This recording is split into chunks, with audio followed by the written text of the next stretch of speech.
எல்லாருக்கும் வணக்கம்ங்கோ. இன்றைக்கி வேலைக்கு வந்திருக்கிறது ரொம்ப சேலஞ்சிங்கான வேலைங்க.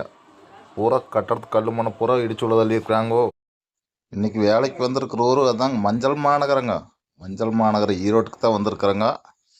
வந்து அப்படியோ தேடிக்கேது போரை கண்டுபிடிச்சி போட்டோங்க. எங்கள் ஆளுக்கு புத்தம் போட்டு அதையும் இதையும் எல்லாம் களைச்சிக்கே போரை கண்டுபிடிச்சி போட்டாங்க. நீ அந்த இடத்துல சொல்லி சுத்தம் பண்ணணும். சுத்தம் பண்ணால் தான் வேலையை ஆரம்பிக்க முடியுங்க. எல்லாம் போஸ்ட்டை தூக்கிட்டு நடங்க, கொண்டு போய் செட் பண்ணலாம். ஒவ்வொரு போஸ்ட்டாக தூக்கிட்டு போய் செட் பண்ணுங்க. முதல்ல ஒரு வழியாக போஸ்டெல்லாம் செட் பண்ணியாச்சுங்க. சுற்றுங்க, மேலே சுற்றுங்கோ, எல்லாம் மேலே சுற்றுங்க. இன்னும் கொஞ்சம் டைட் பண்ணுங்க. வடிவேல் சொல்கிற மாதிரி என்னிடமே வழுக்கு கொடுக்குறாயா அப்படின்னு பார்க்குறாருங்க.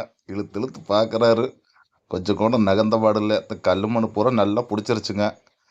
கிளை மேலே விட்டு விட்டு இழுத்து இழுத்து பார்க்குறாரு. இப்போது பார் என்று ராஜதந்திரத்தைங்கிறாரு. அப்புறம் ஓசு கட்டாகி போச்சுங்க. ஓசு எடுத்து போட்டு சரின்னு இதுக்கு அதைக்காகாது, ஆயுதத்தை எடுத்துகிட்டு வாங்கன்னு டையை மாட்டிட்டேங்க. போய் டையை மாட்டிகிட்டு இருக்கிறேங்க. போய் மோட்டரை பிடிச்சி எடுத்துகிட்டு வந்துடுங்க.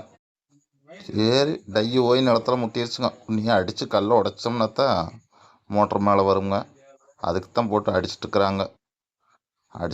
அடித்து நல்லா மோட்டரில் டைட்டாக ஏற்றிட்டோம்னா அப்புறம் அப்படியே சுற்றி இழுத்துடலாமுங்க. அதுக்கு வேண்டி தான் அடித்து பார்க்குறேங்க. இல்லை அந்த கல்லை உடச்சிட்டு தாண்டி தொழுத்துங்கண்ணா.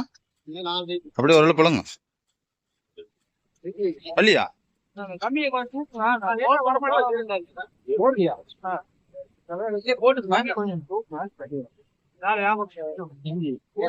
ஏற்றிட்டாங்க ஐயா.